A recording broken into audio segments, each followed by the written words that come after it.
Welcome, everybody, to Remote Work Productivity Conference 2020 and to our first panel discussion and really our first event of the day. This is the future of remote work productivity, and I'm Ray Sidney Smith. I am really excited and have the pleasure of introducing our esteemed panel. And what I wanted to do was just kind of give us context for what we're doing in this particular panel, which is that I really find it fascinating that we've really been dealing with remote work, some form of teleworking and flex working for the better part of 40 years. And we have not really codified what it means for us to work remotely. And that's what we're going to really try and tackle today, is some of those pieces of being fundamentally productive in the course and in the kind of tenor of remote work. And so with that, I'm going to introduce our presenters. And so first and foremost, I have Augusto Pinaud on my screen. I'm just going to introduce you guys alphabetically. And so I have Augusto Pinaud. He is the productivity coach behind Productivity Voice, and he's been a monumental help in making Remote Work Productivity Conference happen. So I want to invite and thank Augusto. Hi, Augusto.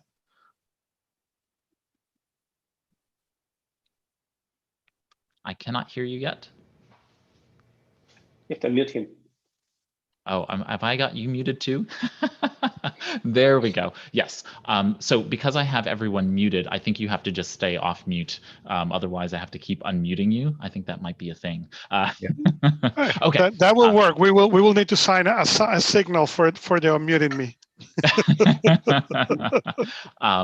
And let me don't let Michael vote on that one. Okay, you threw me off my game here. Hold on one second. Let me find my notes again. Okay, next up, I have Matt Plummer. Matt is the founder and CEO of Zarvana. It is an online platform that helps professionals save real time in their day and become more productive by identifying research-backed behaviors to incorporate into their lives and then helping them habify them, turn them into habits. Welcome, Matt. Thank you. Great to be here. Great. And finally, but not least, is the founder of Noseby, Michael Slawinski. Noseby is a tool that helps busy professionals and their teams manage time, tasks, and projects. It's available as a web app as well as native apps for Mac, Windows, Linux, Android, iOS. So all kinds of fun stuff there. And a new tool, which is Noseby Teams. So welcome, Michael. Hi, thanks for having me. Yeah, and my team that builds Noseby and Noseby Teams is all remote. So we live in different countries, in different cities, and we're all remote. And we've been like this for the last 13 years. So yeah, we know a thing or two about it. Fantastic, fantastic. So welcome to the panel generally. What I want to do is to kick us off with a discussion on really the importance of understanding the context of remote work productivity. That is, there are some important areas to consider. And in my view, I kind of broke the world of remote work productivity into three sections: strategies, technology, and collaboration. And each of you has some level of specialty in those areas or overlapping specialties in those areas. And what I wanted to just throw out to you to start off with is, did I get it right? Are there missing parts? And how would you really organize the world of remote work productivity? What are the buckets to think about and consider? Who wants to tackle that first? Well, I can start again to your history of remote work. I did my thesis at the end of college in 2003, so 17 years ago, about remote work. And so back then it was already a thing that I wanted to do, and I wanted to work like this. That's why I did my thesis on this. And one of the points I found in one of the books that I was reading to prepare for the thesis was work is not a place to go. It's a thing that you do. So, and it stuck with me. That really work is what you do, not where you go to. And I think you have it right. But I would for me, the most important thing here is the human factor, and especially the factor of trust. We have this another saying, which is, trust is good, but control is better. And I believe it's the other way around. Control is good, but trust is so much better. So I think this is, I would start with that. Couldn't agree with that more. Yeah, I really like the framework, Ray, and I think it's really helpful. The one piece that potentially is missing, and then a few other that I think could fit within those, but felt like they were worth calling out. The one that might be missing is one that I would call personal sustainability. And that's, when we look at the survey Buffer did on remote workers, you see that the number one challenge that remote workers face is unplugging after work. I was just in a conversation with a manager yesterday, coaching call, and she said, I literally feel like I'm constantly working. And so this idea of how do you actually do your work sustainably so that you can maintain your productivity? Because if you can't maintain the level of productivity, if it's only lasts for a week, then that is, not really, in my sense, not really true productivity. And so this idea of how to sustain, instill boundaries, unblur the lines between work and life to some extent, I think is really important, and something that enables people to actually do this for, as Michael said, for 13 years or for the long haul. The other thing that I would call out that I think is certainly relevant in the office, but seems to come out more importantly is what I might refer to as like the internal world. So things around motivation and focus. Research from this technology and consulting firm Vega Factor just came out that those who have no choice of where to work and have to work from home are less than half as motivated as those who get to choose where to work and choose to work in the office. And so this motivation piece is a key part that obviously drives our productivity. If we're less motivated, we're less likely to be engaged in working. So that internal world is also a major factor when it comes to working from home. I said a lot that productivity is about principle, tricks, and better habits, and then using the technology and like people here in the panel live in that technology really to support it. And the reason of that is that technology change really, really fast, and I have had the opportunity to know Matt and Michael for a while, and I met Michael when he was working on a small desk, with one computer.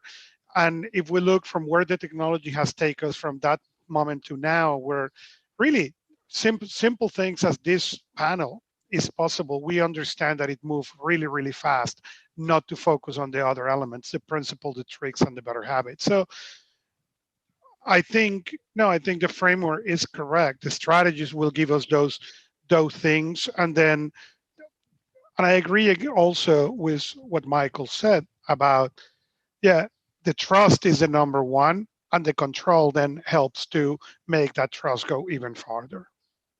All right, wonderful. I appreciate the affirmation of the areas, and of course within strategies there's so many different pieces. I mean, and I think that's where Matt was really kind of getting at, is that there are all these sub pieces within strategies and sub pieces within technology and sub pieces within collaboration. And so I want to dive a little further into that as we have our conversation today. But what I wanted to continue on with is the idea of remote work and the pros and cons. What are the advantages and disadvantages? And so just to keep things clean, I'm going to start us off again alphabetically. Augusto, what do you think are some of the pros and cons? What are the advantages and disadvantages of remote work in the context of individuals' productivity? When technology started getting interesting, okay, and I'm talking about 15, 20 years ago, that you now could get your email into your pocket, and you can start do things like what we are doing right now. The promise was we were going to have a better life, a more balanced life. And the reality is that's not what most people have found. What most people have found is that we have been indoctrinated into create even more distinctions, more buckets into this is what you do for work, this is what you do for your life. And we have take that, many people have take that to the extreme, where now we have issues as Matt was describing, where, well, I don't stop. I'm all the time feeling all the time. Feeling all the time that you are working, it's a problem. for remote work.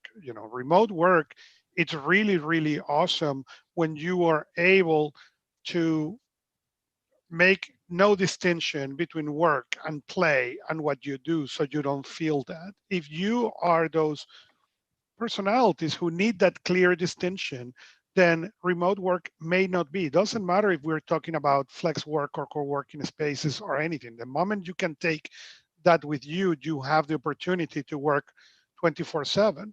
So you need to understand, when is that work, when is that play, and I will argue that it is impossible to separate that.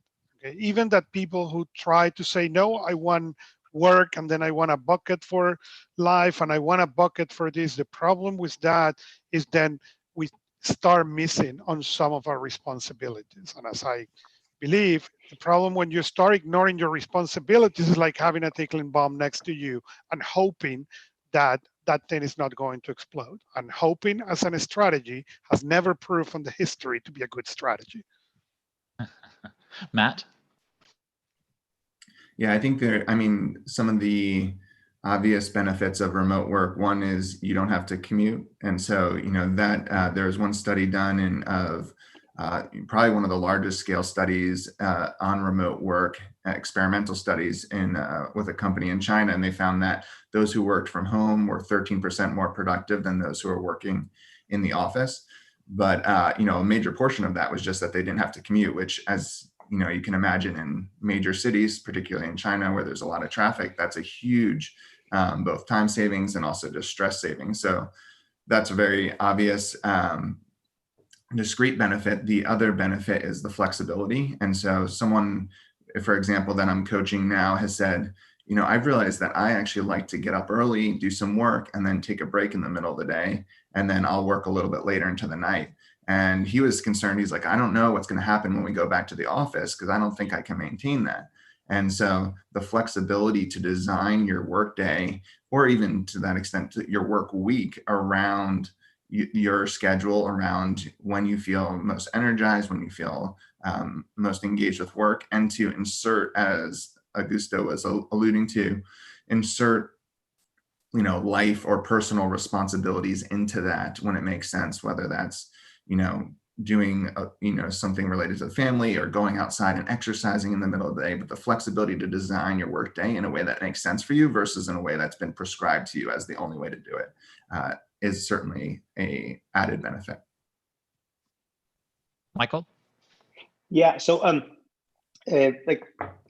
totally agree with you guys, but I would extend on that. For the last 13 years, as I've been managing my remote team, one of the challenges is to promote, not work. The big companies want to promote work, that you should, go to the office and just don't leave ever. That's why they have the foosball tables and all that stuff, laundry service, whatever. They just want to keep you in. When you do remote work, you have to promote life outside of work. So what we do is, in our company, we like what Matt said, when we leave work, like in the middle of the day, we write on chat, yeah, so I'm going for a walk for 2 hours, I'll be back in 2 hours. And this way, we promote it to each other, we show it that we can do it. And especially in Northern Hemisphere, in Poland, where I come from, in winter, when you go to work, it's dark. When you leave work, it's dark. So when you can do that, it's shiny day, nice shiny day, and you can leave at 12 and just go for a walk, enjoy the day, and then go back to work. It's just great. So this is what we do. We try to promote this outside activity at work, which seems counterproductive, which is counterproductive to me. I want people to work, right? But I think it's for the long term, it's just better bet. And on the other hand, also the perks. In my company, the perks we design are also perks that support life outside of work. So we promote, we give additional money for sports, for hobbies, for all that stuff which is not work. Because this way, we can have this clear distinction, and we can support, people in their hobbies, and just tell them, guys, we have money that we can give you to, do some hobbies, do the hobbies, right? So this, I think this is one of the ways to support that and to be mindful of that, and also having one-on-one discussions with people every now and then, just to make sure that they're okay, that they do have a balanced life. Check in. If you have to be, as a remote manager, you have to be much more cautious about this, and much more, I think, watch out for your people, so that they don't really burn out, because they will burn out if they just work all the time. Yeah, and it's really remarkable how I know that the best ideas I've ever had when I was not at work. Like the best ideas I've had about work were not when I was sitting at my desk at work. And so we really do have to think about how people actually ideate, how people use their default mode network, which is the part of their brain activity that is mind wandering. The value of it is really, really powerful. And I think remote work gives a really good amount of space for that to happen. So let's move into the strategy world and talk about the best productivity kind of strategy or technique that you think most of remote work, whether that's you working 1 day per week or full-time remote working, what's the best strategy or technique for making the most of that time? Augusto, Well, we'll keep going round robin. Let me start for making two parts answer to your question. The one part will be for a solution that people can apply now before all the opening and life go back to whatever is going to go back, Jumanji level 7 probably. Okay, but at least for what is right now, a lot of people are experiencing the problem. They had some kind of arrangement for home office, the people who were not working at home with all these COVID-19 things. And they are getting frustrated and people's getting tired. Look into those spaces, because the problem is the conditions for what those home office were created change. So you need to maybe come and reevaluate that. And it's something that it's been on the discussion in a couple of interviews I have done, into go and review why and how you build your home office, because things change. Even in my particular case, my home office was designed on a way, and when all this happened, needed to change, because now the kids are at home all the time, my wife is at home all the time, and I needed to have a clear distinction between, yes, you guys can come into the office, that famous open door policy, versus no, right now you cannot come in. And that need to be established. It's for everybody, or for most people, is new, especially if you have had that home office for coming at night and now you're using it all the time. In the future, I think there is going to be, before we have the people who were working at home, the people who were working in the office, and now everybody went and experienced working at home. And two things will happen. There is people who are ready to go back since day one, and they cannot see the moment to be on their offices. And there is people who discover, you know what, I like this. I like the opportunities that this will provide. Well, again, for those people, you need to look into what works, because otherwise what you are directing yourself towards is burnout. So look into what you need to work. And it's not about getting, it's about making sure that you have the things that you need while you are doing that. Think well on what that context needs. Yeah, I would say that while there's many places I could go with this, the place I would start is to focus on meetings. And I'd approach this in a few different ways. One is, for a long time before the pandemic, we thought, okay, we need to get everybody in the same physical location in order to be a productive company. And then the pandemic has largely proved that that's not true in most cases. But we still largely have this belief that we need to be communicating in real time in order to be productive. We need to have a meeting to get stuff done. And I would suggest that in many cases that is also not true. And so meetings take up the vast majority, a bulk of our time. Some surveys say that managers and leaders spend about 4.5 hours. I was just doing a training with a group of managers, and I said, okay, last week, how many hours do you have on your calendar scheduled in meetings? And they were saying about 30 hours a week. And so I'm like, okay, 30 hours a week plus what McKinsey says is 2.5 hours per day on email. That's your full week, just meeting as an email. Where are you doing any work? And so meetings is a major area where we spend a lot of time. And when the pandemic first started, one of the people I was coaching said, okay, so do I have to throw a bunch more meetings on my calendar because now I'm working remotely? And I was like, actually, this is a good opportunity to right size the amount of time you spend in meetings. Michael, absolutely.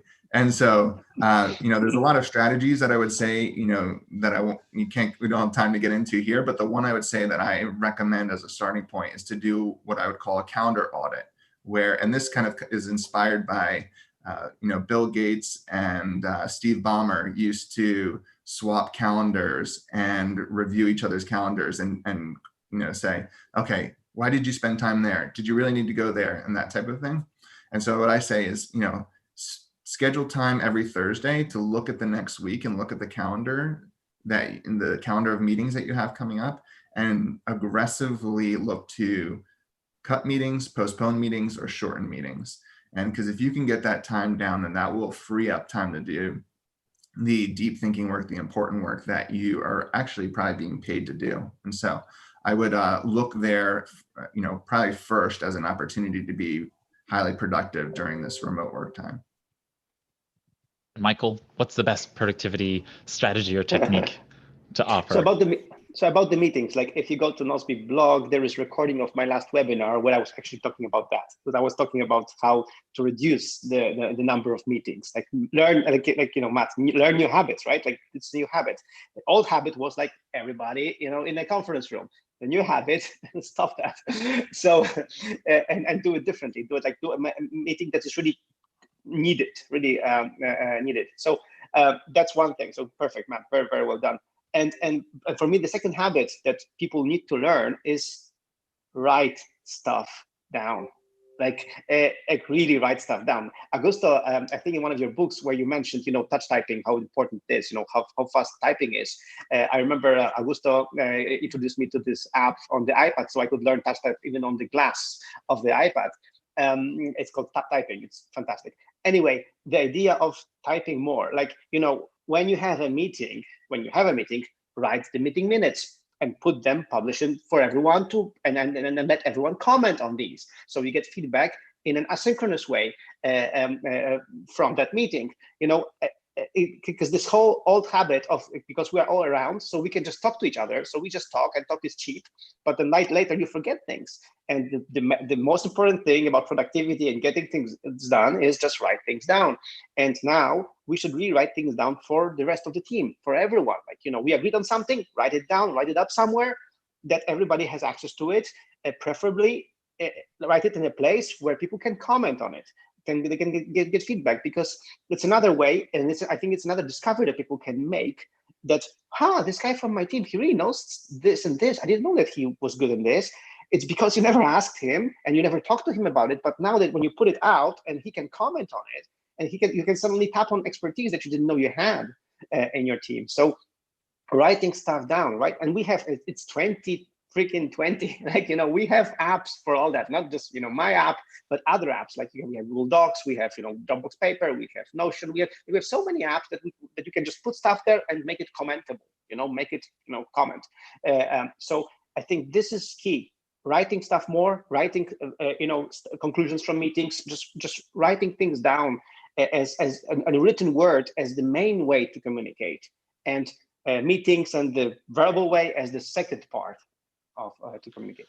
I think there is a couple of things that I want to add to that. Number one, when you start making that the rule, that no meeting cannot happen without that agenda, what happened also is people start coming prepared to the meeting. So you lose so what is this about? No, that discussion already happened, and that allows to make meetings shorter. The other thing I advise to my clients is figure it out when is your best time on the day. And everybody have it. There is people who is 3 in the afternoon, not mine. Okay, there is people who is early in the morning. That's mine. So if that is your time, block it, okay? And try, like the plague, not to have meetings at that time. Block that time to do your quality work, because what people miss sometimes is at that time that you are the most productive. You can do double or triple productivity wise the amount of work that you will do, on other times. I start my day really, really early because I can get more done on the first 2 hours of the day that I will be able to go between 1 and 5 p.m. So 1 Fantastic. and 5 p.m. great time for meetings for me. Yeah, absolutely. Okay, I want to fast forward us a little bit in the conversation to technology, and just as a reminder to those who are watching here live, if you have questions for the panelists, throw those into the chat, and I will be happy to leave some time at the end to answer those questions. I wanted to move us into the conversation about technology, and because so much of remote work and being productive in remote work depends upon technology. And almost every major technology company is pushing updates. They're pushing new features to really match the speed of the remote work boom happening during the COVID-19 pandemic. But just generally, they're taking advantage of this opportunity. I'm curious if you were in the ear of Tim Cook or of Satya Nadella or of Google's head of product, those kinds of folks, what would you tell them to do to foster greater remote work productivity? What's the one thing briefly you think that they should do to make remote work productivity better? Augusto? So years ago, I mentioned that you should have one browser to play and one browser to work, at least until we still use, and I think telecommunication is not going to come back. Keep one system, doesn't matter, Zoom, Meets, doesn't matter which one, only for work, and make one only for personal, because that will reduce your fatigue and your burnout on the screen. The subtleties between a Zoom or a Google Meet or a Facebook one are enough for your brain to know, okay, I don't need to be completely serious. This is not a work stressful meeting. This is a more relaxing one. So in the same way that keeping a browser for your professional, for your work, and one for your personal, increase your level of productivity incredibly, look into the same principle for this telecommunication on this. So keep two different applications, one that you have for your work and one that you have for the more relaxed conversations, fun, family, friends. I've been really trying to do that. I think that that's a really great idea of just separating. I've even gone to the effect of using the virtual desktop in Windows as well as Spaces on the Mac to have those different full desktop environments to just separate the categories of work that I'm working in. Great suggestion. Matt. You need to unmute, Matt. Oh, okay. I can do that. Oh, there we Thanks, go. Rick. I had to mute a little background noise here. Yeah, I would say, so I'm torn between two that I think are particularly important. The one I guess I'll go with is, a lot of people talk about that I work with around the idea of relationship building or even onboarding. Like they're talking about, oh, we're hiring these new people and they're coming into a fully remote environment and we don't know how to, get them to meet other people, get them to know who they're working with. And I think when it comes to technology, figuring out a way to enable, well, let me take a step back. The boom of the open office was this idea, and which has largely been disputed, but the idea that, casual interactions promote collaboration and creativity, which again has largely been corrected at this point. But I think this idea of how do we get people to interact with each other casually and engage with others and get to know each other, I think is something that is still a bit challenging when it comes to technology. I know some people are saying, okay, we have our Zoom like coffee room where anybody can kind of jump into it.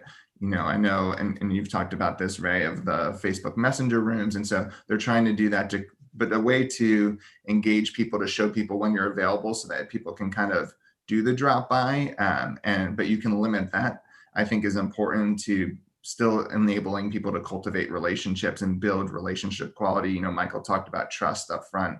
That idea of how do you build trust, how do you get to know people beyond the work that you're doing together is still something that is not necessarily super easy or super intuitive to a lot of people. Michael? Yeah. So the aspects are very, very important, but also what the technology companies can do for us is the fact that they should really double down on these devices that appear not to be computers, but they are really good computers, like iPads and iPhones and Android, devices. Because for example, from what I'm seeing right now, why Zoom is still ahead of the curve in video conferencing versus Microsoft Teams or other platforms, because Zoom works very well on the iPad. It works very well on the iPhone. Augusto and I, we wrote this iPad-only book years ago, where we already switched to working full-time on the iPad. I'm working right now full-time. I'm working right now at my iPad Pro. So I only have my iPad Pro and my iPhone to work. And like at Nozbe, for example, we double down on it that our mobile apps are as powerful as desktop apps. You can do the same things. So naturally, it means that on the desktop you can, like, we try not to introduce like too many features, but we want to make sure that you can do the same thing here with the palm of your hand, and people are getting used to it. That's why I think for the technology companies, double down on the mobile devices. Make sure that your mobile apps are not just like simple, stupid companion apps, but they're really like powerful apps that can help you help people get stuff done. And it's not because you want people to work 24/7, but you really want people to be able to use the devices that they have. And we talked about it with Augusto about our iPad-only book, but also about the kids. The kids are iPad-only. Like the kids, the first device that they get is an iPad. So I get this right now with homeschooling that that Microsoft Teams is still like not really that good on the iPad, and it's annoying for my daughter because she has to have Microsoft Teams meetings for her school, and it just doesn't work as it should. And my daughter, like 7-year-old daughter, she's like, Zoom is so much better. She says that, right? So so that's, I would double down on that, because we have these devices. They're powerful devices, and they can be used for real work, for real productivity, and we should make them make the software great on them. Yeah, not only that, you and I have discussed this, an extent, but what a lot of people miss is the main device for 90% of the world is their mobile phone, not their iPad, not their Mac, not their PC. That is the device they have. And as I was saying at the beginning, technology has gone so fast that my iPhone is more powerful than many of the computers I have had in the past. My iPad is more powerful than my last MacBook Air. So yes, I agree with you. Technology companies need to embrace and take that approach of mobile phone first. The rest should follow. We had a customer who was using he was a partner in a law firm and managing a team of lots of people, and he was using our app only on the iPhone. He would never log in on a desktop device. He would just use the iPhone all the time. So really, like as you said, like 90% are just phones, and the phones are really powerful right now. So embrace them. I try to explain to people that folks who are baby boomers or older, if they have a technology like a phone or a tablet they come into contact with, and they want to reduce their overhead of what they're going to learn. I mean, it's just a fact of reality, right? Of biology. If you're going to learn a tool really well and use that tool, it's likely going to be that smartphone or that tablet that they are really comfortable with. It's got a not a dumbed down interface, but it's got a simpler interface for them to be able to use. It's the same as their phone if they're going to use a tablet, right? It's like a touchscreen. I know that I always get frustrated with my other computers that do not have touchscreens, because I'm touching my other devices all day, and then I get to that one and I'm like, why aren't you doing it? And then I realize my fingerprints on screen equates to it not being a touchscreen. But it's just the nature of getting used to one tool and doing that really well. And I have that same experience. I have coaching clients who are exclusively on their phones. If I try to show them, say, Evernote on their desktop, they're like, "What is this? I don't know what you're talking about. I only use Evernote on my phone." And so then, it immediately clicks in. Oh yeah, that's right. They're pretty much exclusively one device. And for the rest of the planet, for those, we're very US centric. At least I'm very US centric in my thoughts. But when we think globally, most people are coming online today on a smartphone. They're not coming online on the traditional desktop environments. So the mobile tablets are actually really much more important. That being the case, let's talk a little bit about the essentials. In your opinions, what technology or technologies are the absolute necessities for remote work to thrive today? Let's start with you, Michael, because you are the technologist in the room. What are the absolute necessities? And then Augusto and Matt can add on.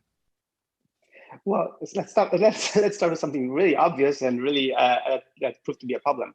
Consumer internet. Consumer internet was really bad. Like, it was fast on performance-wise, but it wasn't really stable, and we could see that. Like, everybody went home, and then suddenly things stopped working. So consumer internet, I think this is one thing, and the wireless, technology. So I'm here in this house. This is not my house. We have a vacation house for June that we rented, and this house has fiber optics. So you would think, fantastic, fast internet, 100 megabits, so good. So the router that we have could help me get to 20 or 30 megabits, depending on how the wind was blowing. So it was really slow. So what I did, I just set up, a free three Eero mesh network, the routers, and suddenly I have 100 megabits all over the place. So so I think the wireless technology and all that stuff has to improve to make sure that we can really work from anywhere, like from anywhere in the house as well. That what Augusto was saying, to make sure that you can set up your home office like in a place that you still have good internet reception there. So I think this has to improve. What's already improving is the LTE, so the mobile internet. This is really good. So, like, for example, with my iPad, when I go to a coffee shop pre-pandemic, I wouldn't ask for Wi-Fi. I would just use the LTE because it was so much better and so much faster. So and this is my tip for everyone: if you planning on getting an iPad, get one with LTE. The wireless connections are cheaper, and really, like, you will be online instantly. So just get that. So I think internet still is a problem. It's not like electricity. It should be like electricity. It should be just everywhere, and everywhere should be fast. And I think this is still problematic. And this needs to be to improve, to make sure that people can work remotely, no problem. Yeah, with the new Wi-Fi 6 specs out recently, I think that the move toward better and greater wireless connectivity is really important, and I hope that some of you watching are legislators. Pay attention. But internet is a basic human right. Access to the internet is a basic human right. This is not political. This is just human rights. So, Augusto, what are your thoughts in terms of absolute necessities for remote work to thrive? Well, if I don't build, and I agree with Michael 100%, and we saw that, everybody saw that. My family started complaining, what is happening to our internet? Nothing. Mostly, people were not here, so it works great. And now every house around this block has 20 devices connected. It's going to choke and fail. That is an issue. But I will say the next thing is simplification on what people needs. Technology, we tend to overcomplicate what we need, and really touchscreens. Okay, sorry, computer manufacturers, if your machine doesn't do touchscreen, you are already obsolete. I don't care how fast that thing is. Okay, everybody is used to this mobile phone, and that's what they want to use. I remember when the iPhone came out, okay, and the discussion was, well, should the keyboard, and it should have a keyboard or not have a keyboard? I'm sorry, if I give you right now an iPhone or a mobile phone, I don't care how powerful it is. If I put a keyboard on that thing, you are going to return it. Okay, we move on out of the keyboard.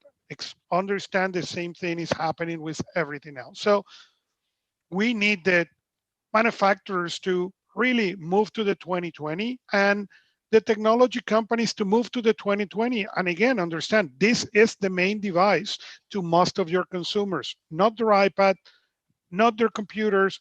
This is the device they have on their pocket 24/7, for which they read, they go, make it software work better in here. It is ridiculous that you cannot go and do the same thing on your phone that you can do on your computer. End of the rant.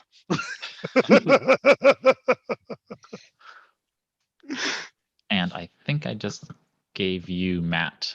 Yes, I think I might go. I would go more to a little different direction, just on the software side. And I think we're seeing a huge boom in the team-based messaging and team-based collaboration apps. And so Slack, obviously, and Teams, Microsoft making a big push to make Teams kind of its unifying application. And I think that is, one, it's a push away from email towards something that is supposed to be more conducive to online communication. However, what research from Rescue Time, which tracks how much time people spend on it, shows that largely we just replace the amount of time we spend on email in an application like Teams or Slack. So hard to say whether it's saving time, but I think people at least find it more effective. So I think that is something that more and more organizations are moving towards, is using something like that. I know, a lot of organizations, and this is something that I think is a broader point, is that many of kind of longstanding corporate institutions, not so much the tech startups, but don't allow their people, because of security reasons, to use many of the productivity apps that we would all say you should be able to, you should be using these, and they're like, oh, we can't, security won't let us, or we can't use it on the VPN, and et cetera. And so most of these tools are not actually available, so to speak, to people who are working, in corporate America, but also, across the globe, because of, I had one client who's saying, yeah, we don't, and this was after Zoom had made some of their adjustments on the security side. They're like, yeah, we're not allowed to use Zoom. We can only use, Microsoft Teams meeting. And so I think the combination of, all companies being able to create an environment where they can their employees can securely access the full breadth of tools that are made available to them, that are designed to make them more productive, would go a long way towards increasing productivity when it comes to use of technology. So yeah, go ahead, Michael. Right, yeah. I just wanted to, because that's totally it. But for example, we just launched a team application just because of that. We wanted to have, we planned it for the last 4 years. We didn't know there was a pandemic coming. But what I wanted to say was, which you said, Matt, when I had a few meetings recently, like my team, my app, Nozbe Teams, is used mainly by small teams, small companies. So suddenly I got inquiries from big companies. I was like, this can't be true. Like, big companies are never interested in my tool, because it's a tool that their CTO would never approve, because it's a small tool, small company, whatever. It's not Microsoft. Nobody was fired for getting Microsoft. But suddenly these big companies are talking to me, and I'm asking what's going on, and they're like, the pandemic happened, and we wanted to push for this new software, for this new thing, and we always get blocked. No way. But now, as pandemic happened, suddenly we can do this. Suddenly, like we have green lights all over the place for new technologies, for VPNs, for like suddenly, in one of the companies that I know, they said, remote work would never be able to succeed, because they would have to set up VPN for everyone. It's not possible. Pandemic happened. In 3 days, everybody was set up. it's crazy. It's like, so as much as I hate this pandemic, but the fact of just suddenly these companies always opposing to these technologies, opposing to untried software or whatever, suddenly they just go for it, or just at least inquire about it, which was surprising to me. But this is eye-opening for everyone, that suddenly you can try that. So we are coming up on our time together, and I want to make sure that we answer just a couple of questions around collaboration, and then we've got some questions from the audience. And so in the collaboration space, I'm most curious about, you have to work with others, that is peers, and sometimes your peers are not productivity minded. They are, they're just different people with different motivations around working. And then there are the organizations and the management necessary in the organizations. And I'm interested uniquely in, how do you deal with people who may not be focused on productivity? And perhaps how can organizations in the near term, as well as in the long term, foster greater remote workplaces? That is, a distributed workforce that is productive when everybody is not working in the same physical space all the time, because there's likely going to be a blend where some people work in the same space sometimes, and then or people are brought back into a space and some people are kind of cycling through, especially while we're still in this coronavirus pandemic. But at some point, some people are going to go back full time to offices, and others are just going to choose never to come back to a physical office environment. Or they could be like Michael's team that never chose to be in a physical space together ever. And so what do you do? How do you deal with the people that you're working with on a peer level? How do you deal with how do organizations deal with it on a top level? And I'm just going to give you each just a 60 to 90 seconds on that answer. Augusto, go for it. Oh, thank you. Great. I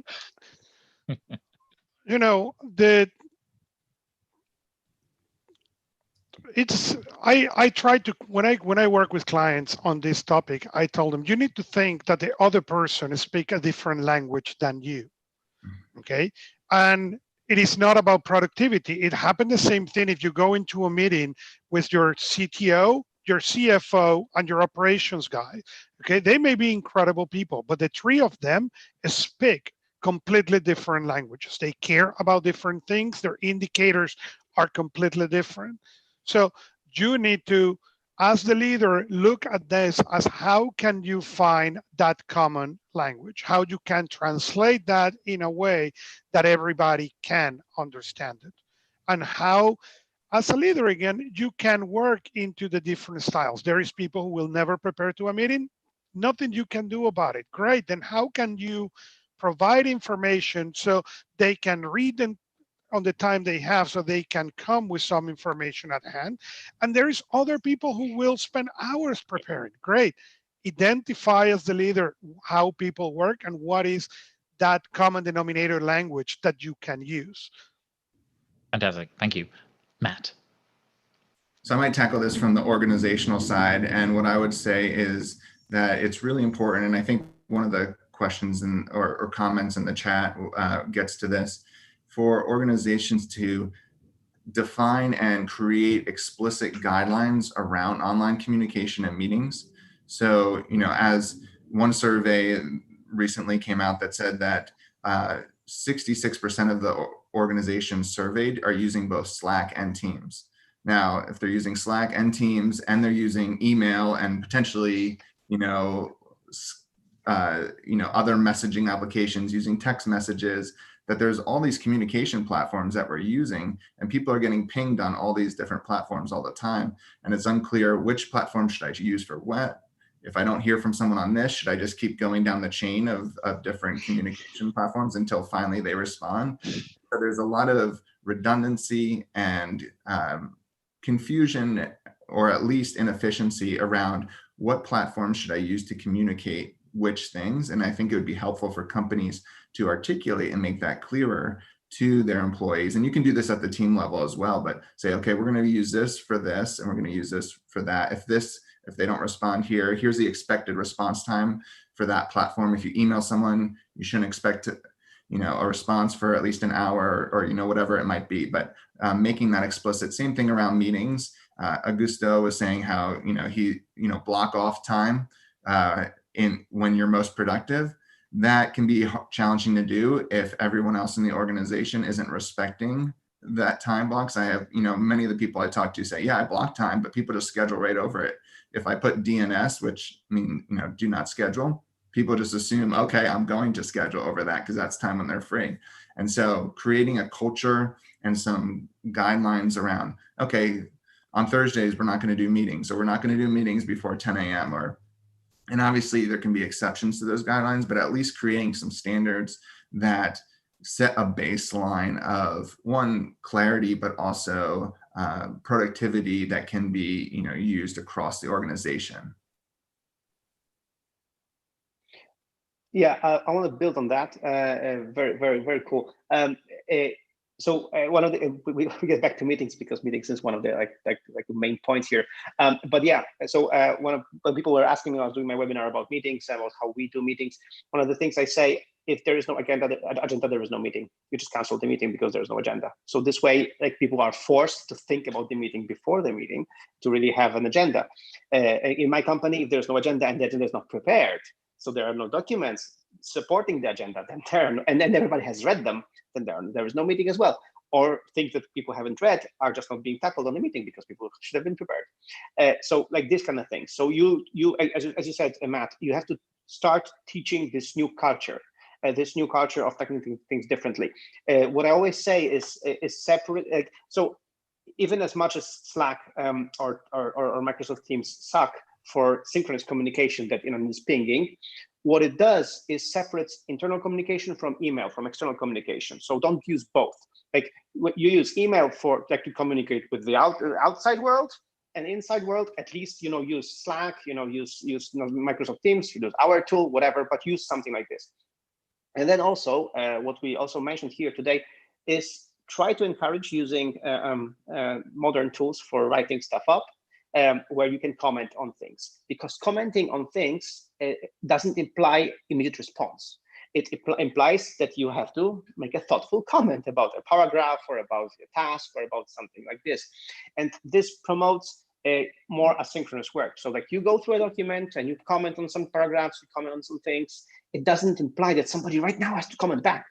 But so this way, again, you start teaching people. It's fine that you leave somebody, give him some time to really give you a good feedback instead of just giving you an immediate response and whatever is on top of his mind. Let him have a thoughtful review of what you did, and then let him comment, and then you can comment back, or somebody else can jump in. So I think these kind of behaviors, as you mentioned, Matt, like we need to change these behaviors, and we need to change this culture into and simplify what Augusto said. Simplify, like as you mentioned, don't use 3 tools. Like don't use to communicate internally. Settle on one tool, communicate through there, and then settle on other tools that promote asynchronous communication, asynchronous work, that promote basically patience. Fantastic, gentlemen. Just because of time, and we do need to get everybody off to the next session, I just wanted to thank all of you for being here. Augusto Pinaud from Productivity Voice, Matt Plummer from Zarvana, and Michael Slawinski from Noseby and Noseby Teams Now. Thank you, gentlemen, for joining us here for the panel discussion this morning. Thanks, everyone. Wonderful, wonderful. So hang tight, everybody, and I'm going to do this and do